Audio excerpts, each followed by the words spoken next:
Hi there, good morning. It's John again from Maine Reviews. I'm out in the field again today and I'm at Prisma Salon, and I have the privilege today to sit down and have an interview with Mimmo. And today we're going to be covering many topics, but before we get into it, I'd like to introduce Mimmo. Mimmo, good morning. Hello, everybody. So Thank Mimmo, you why for don't the you just... invitation. Me too. So let's just talk a little bit about you before we get into the interview. Okay, so I started in 1970, and I took this profession because I had passion for. Originally I had passion for design. Okay. So back in Italy, so I found that hairdressing and design have some relations, Mm-hmm. and that's how I started. So I discovered that I was learning quickly, and then normal, and so after 1 year I was already doing clients. When I went to school, I already had a clientele, and then from there on, it's has been just an experience, continuous experience. Okay. Because knowledge is not, there is no end to that. So the moment you think you know everything, that's when you stop learning. And for me, it's every day. We can learn even from our own assistants. Okay. An assistant, where they don't realize doing something, but you pick up something that improves your own knowledge. So in today's interview with Mimmo, we're going to identify many topics where we feel that the industry could maybe improve a little bit. And we're going to share with you some of the things that Mimmo and myself have experienced over the course of our 30 years plus in the industry. So I think this is going to be an interesting interview today, and I think we're going to be able to take away some really great information that we're going to be able to apply moving forward. And in addition to that, I think we're also going to identify some shortcomings in the industry where we can really invite the salon owners to come on board and to jump in and provide that continuing education that we spoke about earlier, Mimmo. So let's just talk about that a little bit. You and I were speaking earlier, and you shared with me some of the challenges that you faced in dealing with students fresh out of school. Do you want to just talk a little bit about that? Sure. I remember that the schools were set in a different platform from the government, from the Ontario government. So I did 2 periods, basic and advanced, Okay. and the total amount of hours that we had to do before getting the license was much more than they have today. There was a practical and a theory. Today, I believe it is just the practical is whatever the school experience is, 10 months. I Yes. believe it's 10 months, and then the theory is when you go to get the license. The challenge that I find is the time is too restricted. Okay. To make these newcomers, new stylists, be ready to be on the floor. So what I'm hearing you say, Mimmo, is that the students aren't really being set up for success by the schools, because when they come out, they're deficient in certain areas. So do you want to just talk a little bit about those areas where... For what I know is the content of the program. Yes. It's some of the content could be eliminated and introduce. Give an example. Teach them about business, or ethics, or don't rush to be there. Just learn right, even if it takes longer, and invest in extra knowledge at the end. I remember when we used to have a lineup of people coming to learn, to get they were more open-minded to spend the time, and even if it took longer. Now there's a lineup of owners or salon owners getting a junior. So what I'm hearing you say, Mimmo, it used to be that in years gone by, we would have stylists at our door looking for job opportunities, Exactly. and especially if it was a reputable salon. But now, I hear it all the time. So John, When I go representing Maine Reviews and I speak to them about how we support salons, they're constantly saying to me, so John, how can we find staff? It's becoming increasingly difficult. So you and I spoke a little bit about that earlier. So do you want to just talk a little bit about it? One of the reasons is because, without offending anybody always, because I have respect for everybody, is they don't teach to, first of all, the content, the way I said before, it has subjects that are not necessary.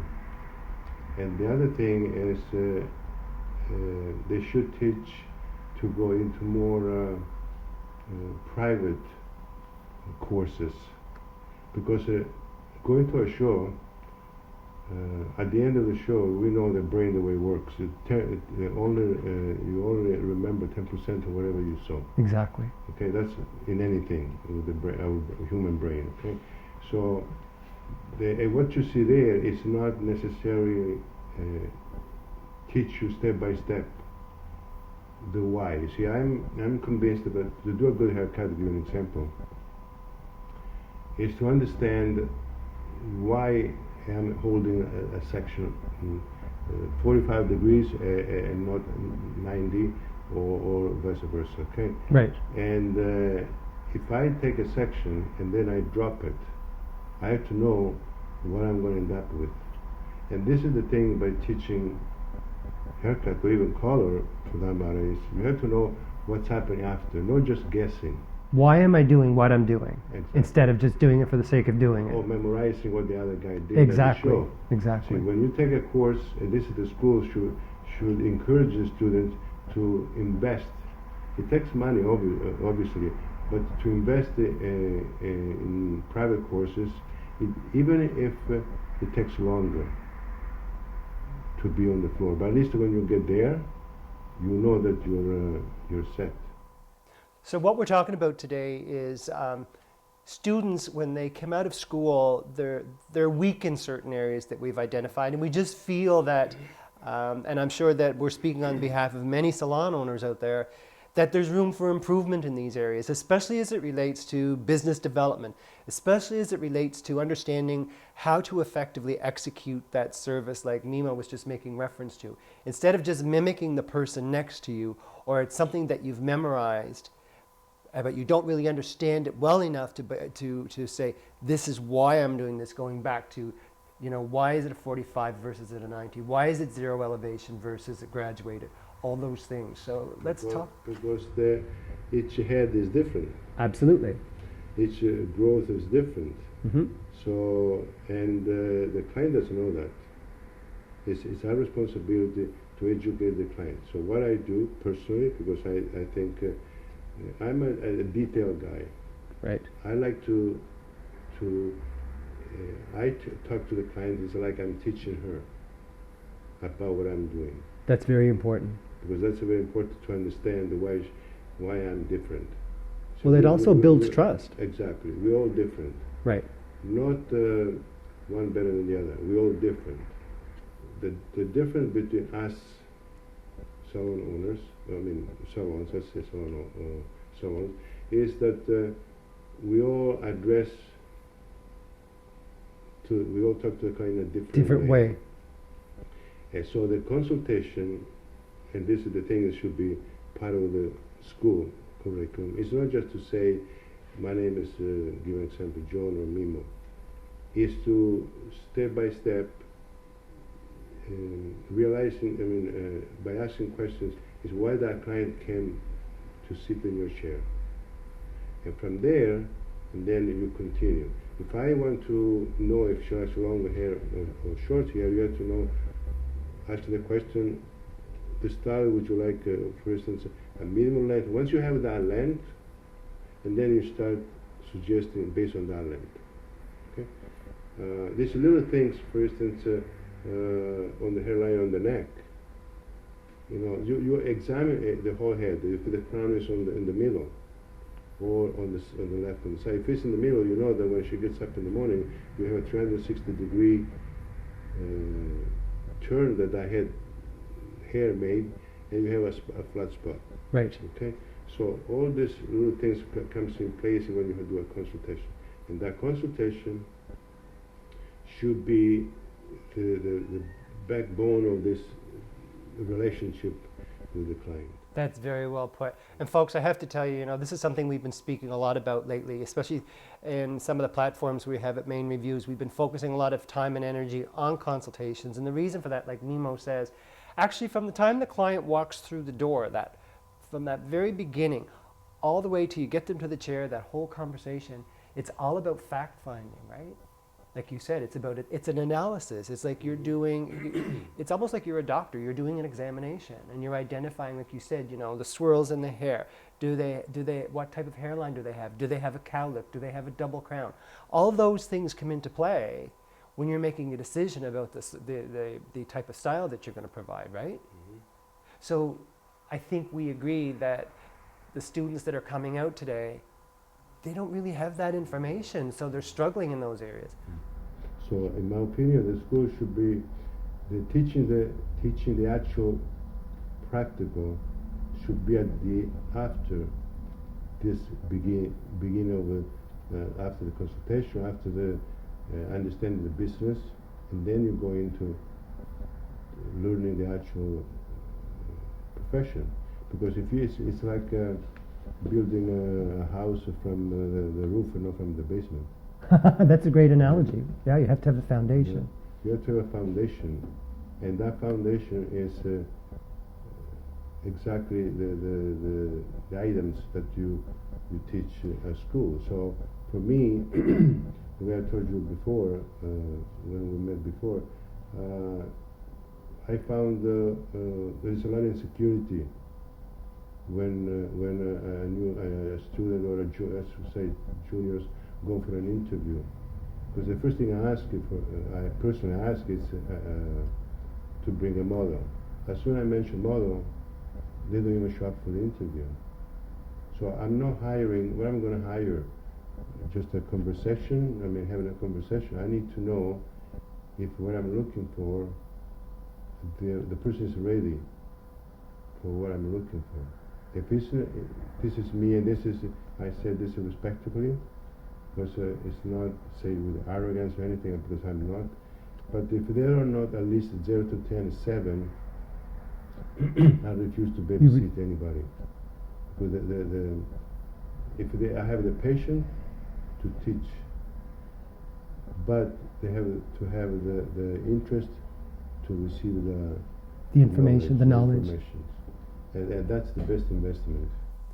So Mimmo and I were speaking earlier, and we were talking about how we do feel the students coming fresh out of school are challenged in these areas. Like Mimmo said, if he asks a student that's coming in for an interview, he requests that they bring in a model so that they can do a cut and a style so he can critique their work. Oftentimes they won't show up.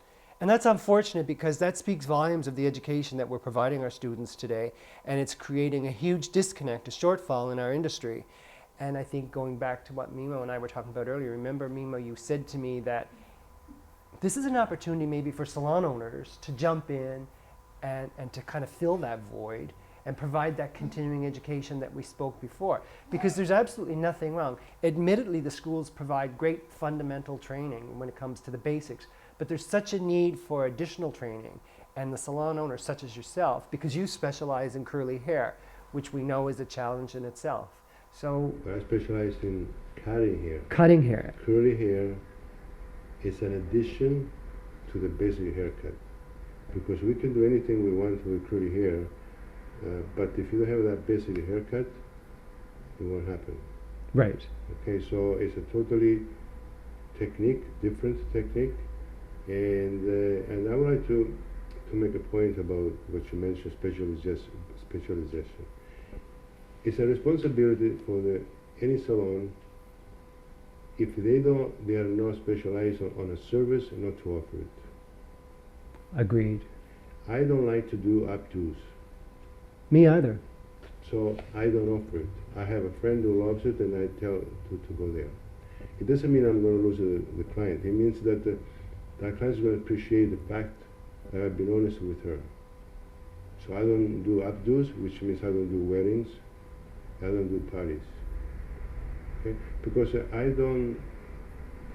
just don't have passion for actives. Okay, what I do is precision cutting, colors, keratin, perms, which you can talk about after, and color correction. That's that's all I do. So I think, this kind of goes back to a conversation I actually had with a salon owner before, not too long ago, how we're saying that the market is saturated. And I guess to some degree it is, but if we kind of pay heed to what Mimo's saying, is that none of us are great at everything. I know that, yeah, I'm terrible at updo. Nobody's complete. Yeah. So I think that we're identifying that there's a bit of a shift in the industry. There's a certain need for creating a stronger sense of community among salon owners, because it appears to me that salon owners are like little islands and they just don't communicate with each other. So the fact that you feel comfortable enough to refer the person that wants an updo to your friend, and you have that back and forth, that to me is healthy. And that's how the community will continue to grow. It's professional. It is professional, but then, when you and I were speaking earlier, you also said to me, when these students come out, if they're not proficient in the critical areas, such as cutting hair, color correction, styling, it compromises their ability for additional revenue because they're not confident enough to recommend other services, right? Yes. So let's talk a little bit about that. Because I found that besides the insecurity of the profession, I found that the hairdressers don't sell. I want to say sell because we are selling ourselves, okay? Right. It's because they are afraid to get behind. It's been all my career that I found hairdressers are afraid to be behind. I prefer my average time for haircut is not because I'm slow, because I don't rush. There's a big difference. Absolutely. It's 1 hour. Okay. I don't take a half an hour for cut and blow dry unless you have your own assistant and does a blow dry. But half an hour to me is not doing a good haircut. Doesn't matter how fast you can be. It cannot be corrected, done correctly, because you're gonna rush, okay? And that's not, I don't feel comfortable. So if you charge, say, price that used to be in the 70s, and you want to do volume, that's a different story. And then there's clients will not this year value on that price, and it doesn't matter if you rush or not. But when you charge the right price, and you need to if you rush too much, you see, the client thinks you are neglecting her. Agreed. If you go too slow, she thinks you're insecure. You're insecure. So in between these two, beginning and the end, you have to educate her on what you're doing. It's not a secret. I mean, she's not going to open up her own salon if you tell her how to do a haircut. But she appreciates that what you're doing, she understands, so nobody else will take her for a ride. So if I can jump in there, Mimmo, because what I'm hearing Mimmo say is that, like I've always said, educating your client is so very important. Not only about the product that's required to maintain or replicate the service, but to explain to your client additional services. So I'll give you a perfect example. So say Mimmo is doing a cut, and that cut has a lot of movement in it.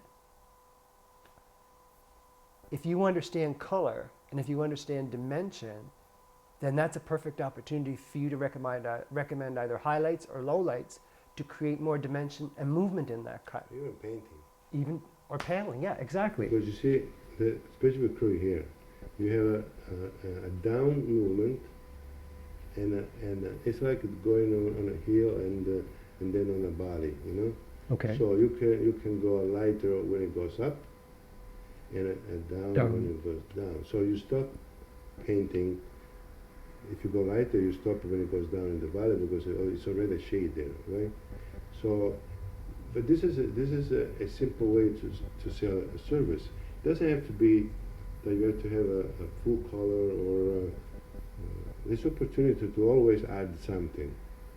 Another example, for instance, is at one time the perms are not in fashion, so I don't understand why it cannot be so given as a service. I mean, provide as the service of a perm just because the hair is more straight. It has nothing to do with that. Perm has to be, it's not necessary because you give a curl, but you improve an area. If the crown needs a little bit height, you can do a partial perm. Partial perm. This is another cell. You see, this is what should be taught to students, is how to sell. Because the reason why today a lot of men, mostly men, cannot support the family with this profession is because, first of all, everybody fights the price. Right. You see, if I have to compete with you, I have to compete in knowledge, knowing price. And that way is better for everybody because your prices are higher than average, and the client has no room to shop for a better price. But it has to be justified. Okay? So if you sell in not just do just a blow dry, just a haircut, that revenue per hour is going to increase. Even a simple treatment takes you 15 minutes, but you can increase your revenue per hour by $25. Exactly. Everything is based on that, and you have to close the sale. When you speak to, in the way we said before, consultation, the consultation is closing the sale too, including a big responsibility from our part is the maintenance at home, which is a retail. That's critical. Okay? It's critical. So the way I told you, there is a 300 to 1 shoppers drug mart compared to salons in selling shampoos, and they have no clue about hair. So just to repeat what Mimmo's saying, we had a conversation earlier, and he was sharing with me a scenario whereby a major brand, which we won't disclose, they did some research and they found out for every, actually, no, Mimmo, you can explain it better than I can. It's 300 to 1. So just elaborate on that. 300 shampoos sold by a drugstore and 1 by hairdressers. So folks, what does that tell you? So 300 shampoos being sold by drugstores in the marketplace, and here we are as professionals, and there was 1 being sold. And that was in the 80s. And now, again, admittedly, that was in the 80s, and we've Imagine moved forward today. The way they, this big company, they buy, they purchase this other company that we made Exactly. successful, and then they use us, but the big corporation, they buy them. Right. And then with the same formula, they might end up doing different names. So they end up with so many lines, and they were stuck. So we did the work. We did the work, and they're getting all the benefit at this point. All the benefit, exactly. Yeah. When you think about it, it creates opportunity for all those salon owners out there that really want to see the industry elevated, if you will, or move to the next level. Because, again, not to suggest that the schools aren't doing a bang job, I'm not saying that, but what we are saying is that there's certainly room for improvement. And the way in which we can do that is to engage the salon owners like Mimmo that are out there that could provide continuing education or support in areas where new graduates feel challenged. So, in my case, I don't have a large staff, okay? But it's a lot of malls, salon malls, where they have many chairs. Many so chairs. Okay. It's much more simple and more productive to bring somebody to the salon to educate the staff, and then to send everybody to a show, and 90% of the time, 90% of whatever they see is forgotten by the time the end of the day arrives, okay? So that's an investment. That's a great point, you know. Okay? That's an investment. Besides the fact it's hands-on, I think they absorb more because what you see and do is much more absorbable than what you just see. So I love this, thanks. Because I'm an educator, and we all know that we have auditory, kinesthetic, and visual learners. There's 3 categories. And what Mimmo's suggesting, which is so true, you go to a seminar or a show and you see a cut being executed on a platform, and you're in an audience of 30 people. Do you really get to see the methodology behind it? No. Do you think you're going to retain it? Most likely not. So what Mimmo suggested, and I totally agree, is that whenever you can bring somebody into your salon that can work one-on-one or in a small group and teach them the methodology, let them touch it, let them feel it, let them do it, let them see it, the likelihood is they're going to feel much more comfortable, and you're going to see that affect the bottom line as it relates to their revenue, because you're going to see an increase in sales, right? Or the hairdresser go to a place on the set up the same way to somebody who they can learn from. So it's two scenarios: a personal investment by taking by themselves, or a salon owner who brings somebody, and then he will do the charging the way maybe it's easier for them to pay a little bit, much less than pay individually. Yeah? Well, I was sharing with Mimmo earlier, over the course of my career, I've deferred to a couple of people to better myself as it related to my skill as a color technician in terms of understanding the chemistry and for sure the methodology. And I have to tell you that what I took away from those folks, I would never have been able to get in a large group setting. So I totally agree with what you're saying, and I think again it just speaks volumes about the opportunity. It's a continual mission, because nobody knows. There's never stopping learning. You know you know who Socrates was? Yes. Okay. At those days, his thoughts and the government, the Greek government, were conflicting, and that's why he took the poison, the venom, and he killed himself, because he refused to accept what they want to transmit to people. And he said he knew so much, but he said one expression, one thing.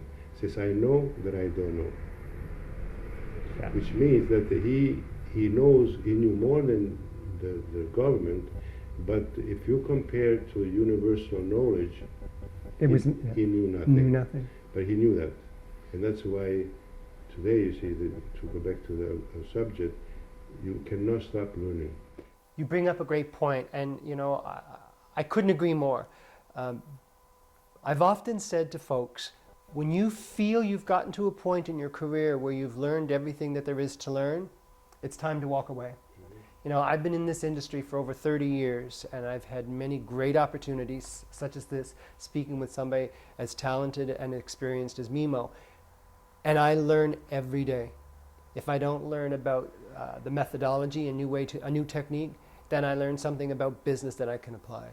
So I really do think that when you get to that point where you feel like I know everything, I don't want to learn, it's time to walk away. Because you stagnate, you just stop, and the passion starts to dilute itself. Right. So either you quit or you change profession. You change profession. Yeah. So let me ask you, what advice would you give young graduates coming out of school today?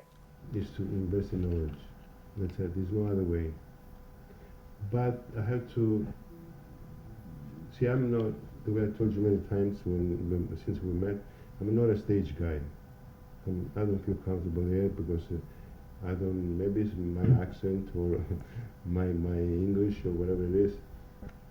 But that doesn't mean I'm less knowledgeable than those who are on stage.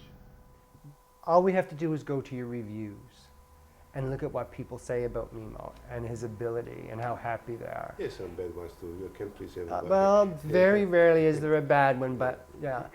So, but that's a great point, you know, like not everybody is a performer. The way I say all the time, there's so many good hairdressers that nobody knows about, because they're not interested in stage like me, or they're not fit for that. Okay, that's a show. That's what it's called, show, right? Because it's a performance. But I don't go personally. I don't tell anybody not to go. I don't go because most of the time, a good percentage of that time spent is not sellable. Okay. Okay, this is my personal opinion, okay? And that's why knowledge should be more on a personal base.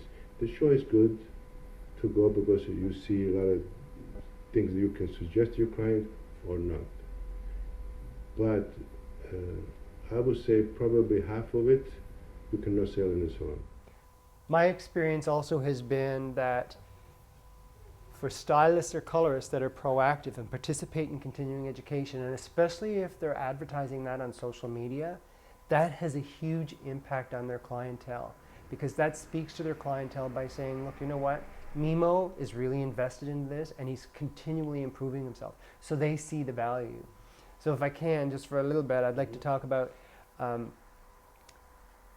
when my business partner and I, when we started to develop Main Reviews, that was the whole purpose behind it, was to help salon owners to become more successful. And I want to compliment you, as I said earlier, because you've been using the Mindshare bulletin board to really showcase. You've done articles, you've showcased your work, and do you see that as a good platform for you to be able to do that? Yes, I do, because how should I put it? It's like a referral, a point of where people can go Yes. and see, which is beneficial for everybody. So, and I don't mean to make you uncomfortable, but what I would like to do moving forward, I would really like to do a video of you doing a cut of some kind that we can talk about, that we can put on the site under Prisma Hair Salon, so that we can direct students and public to that, because that would have incredible benefit. Okay, but the haircut has to be, in my opinion, should be based on very simple things, the way I told you before. I'll give you an example. You cannot, the client can ask you wherever. She asks you because she doesn't know. It's like me going to a doctor. I say I have a pain over here. He is going to tell you the prescription. Okay. If I had to tell the doctor what to do, then what's the point of me going exactly. there? Okay. So I give you a simple, one of the oldest thing about our profession is the way you mentioned before, is dimension. Okay. I found that when a client wants to have bangs, it's because of a high forehead, or because they want to hide the wrinkles. Okay. To me, having bangs has nothing to do with forehead. This is my personal opinion. Okay. It's a lot to do. I mean, it's the base reason for having bangs is determined by the hairline. Okay, if the hairline is uniform evenly from ear to ear, there's no way you can have bangs. If the hairline has a receding, if the person has a receding hairline, and then you can have bangs. Right. Okay? Or, for instance, when you cut it with a part, you see, a lot of times clients say, I say, where is your natural part? Oh, I put left or right. That's wrong. No. Because if you pick up, and this is, I never, not to brag about, okay, but That's okay, you can brag. I never saw anybody explaining why you cannot change a part. The parts. If I pick up a cut on the top evenly, and then I take the two pieces down to the shoulders, you will see the one where it travels less. is longer, when it travels more is shorter. So which means you have more volume. Well, I say the part is on the left, you have more volume on the right. Right than the left. Okay, so the two pieces have to be the piece that is on the right, where it travels more, has to be longer. So you equalize, when you drop them, they're parallel. Right. So you have the same layering amount of layers, okay? And those things there, that's why I told you before, is understanding how to cut here. It's not pick up a section, because if you pick up a section, even the client can do it. Why paying any one of us? So what Mimmo's saying basically is that it's formulation, almost like when you're doing color, you know, identifying underlying pigment and your objective. The same is true for haircut. You know, are you using a stationary guide? Are you using traveling guide? Are you using zero elevation? Are you 45? Or you're not? There's a reason for all of that. You have to understand why, not just remember. See, you resolve a problem when you know your profession, thoroughly. And then if you don't have the tools that you should have, you will find a way to find a way to a solution, even though you don't have the tools. It's like when I told you before.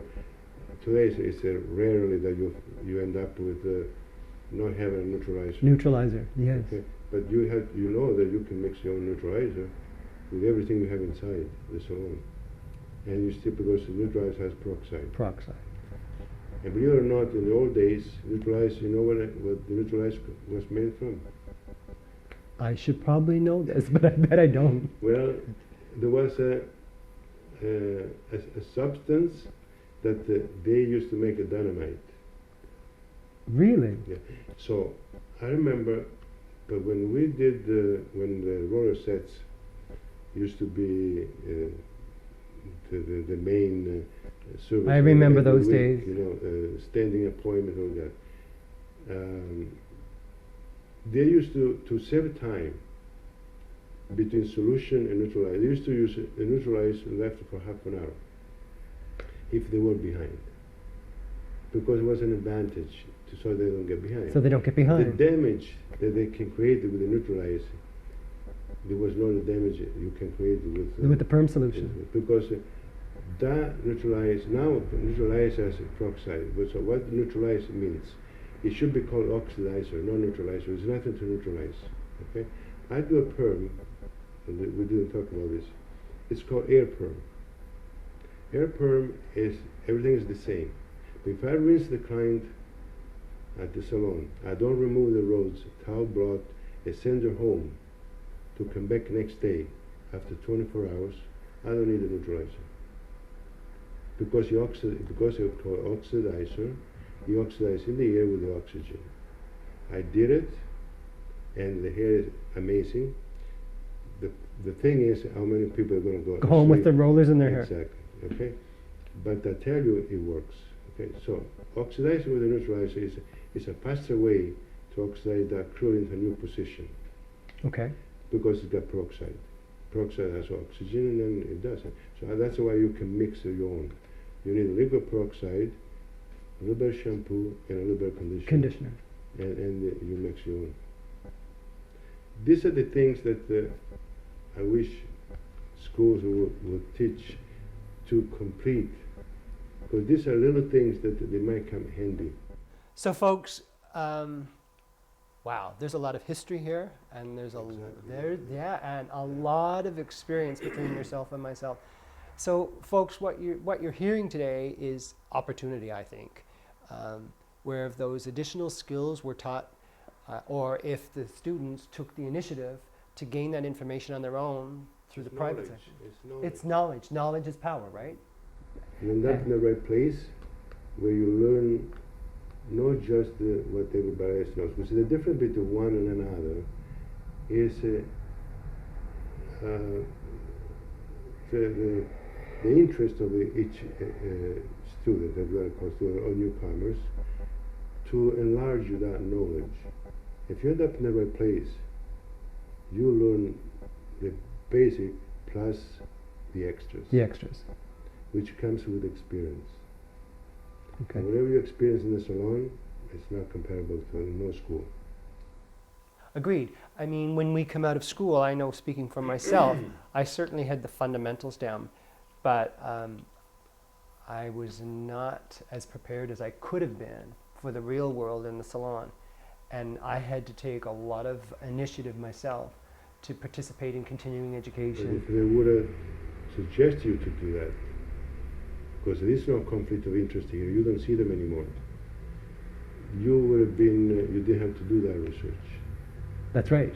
The research you did it because you were interested. Right. So many people are in the same position that they are interested to take the extra step and learn more. Because investing in knowledge is never lost. It's never lost.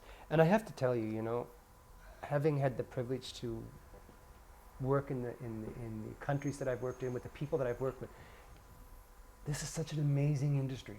And like you said before, I can honestly say in all the years that I stood behind the chair and you know, even now working with salons to help them become more successful, I never wake up and think, oh God, I have in other jobs, I promise you, but never in this industry because I've always loved it, and it has You're so. happy to go. Yeah, because your colleagues, your coworkers become like family because you spend more time with them than you do at home. And we go back to your passion is related to, regardless, the passion is related to what you make. I told you before, I was making you an example. If everybody gets up in the morning and they want to, what they remind is just numbers, dollar numbers, and they're not ready to reach that, they're going to give up before they reach 200. That's a really great point. And I want to speak a little bit about that. Mimmo and I were speaking earlier, and we were talking about, and I'm sure we've all seen this, I've seen it, where we've set targets for a stylist or a colorist. And today, let's use Fridays and Saturdays, because Fridays and Saturdays tend to be busier days. So let's say we set a target of $500 for that day, right? But what if we were to, instead of saying that, what if we were to say, look, you know what? You have 6 clients scheduled today. Make them as happy as you possibly can. Educate them as best you can so that they're open to new opportunities. And like you and I spoke about, you know, that haircut now all of a sudden becomes a color, or it becomes highlights, or whatever it is. That creates that, or a treatment. And that creates that additional revenue so that it goes, like you said, from that. Okay. I tell you one phrase that I learned from, I don't want to mention the company. This is an Italian, they found this company. In the 80s they were number 1, okay? And then they were bought by Well, and Well was bought by Estee Lauder, and so on and so forth. The president of this company, which I think was one of the first company that combined salon with passion together. They used to go to Italy to learn more, okay? He said one phrase. Usually, you aim first and you shoot after, right? Yes. No, he said shoot first and aim after. Shoot first and aim after. Which means when you are with a client, you sell first, even if you don't know how to do it. Somebody in the salon will help you to do it. That makes sense. I've never heard it put that way, but Yes, because if you wait until you know that to do that, you never sell anything. So if you want to sell a treatment and you know and you don't have time to do it, somebody's going to help you out, and maybe one day you help the other person. If you say want to sell a color and you don't know how to mix it, somebody's going to mix it. There's a word that sums that up, you know. Do you know what it is? It's called risk. Yeah, We but shoot have- first. Yeah. So you have to be willing to take risk. Yeah. And if you have the confidence in the and salon, somebody will know a little bit more than you Of to course, help yeah. you out. So the main thing is to sell that service, and then somebody's going to help you out to do it, and you make a commission. exactly. And then one day you can help the other person. You never know. So that would speak to me of the culture of the salon and team playership. Mm-hmm. And those are 2 essential components for any successful salon. No jealousy. No jealousy and no politics. No politics. No, that's for sure. So I think that we've covered some really great topics today. And is there anything else, Mimmo, that you'd like to add? Yeah, I would like to. It's very simple. We repeat it many times. Invest in knowledge and don't rush your profession. Okay. Don't rush it, because if you rush it, you're going to become an average. If you take more time, you're going to become a good one. Rome wasn't built in a day, No, right? not even God made the universe. It took 7 days. Took 7 You days. need one to rest. Exactly. Yeah. well, folks, I really hope that you take something away from this today. I think that we covered some really great subjects. And Mimmo, it was such a pleasure to sit down and speak with you. Mine too. And I'm looking forward to that next video where we get to see a cut, and you and I'll talk about that, Okay. and then we can share it. So Okay. Thank you very much. thank you so much. It was a pleasure. My pleasure. Folks, thank you so much for joining us today, and please stay tuned because there will be future videos coming up with main reviews. Y'all take care.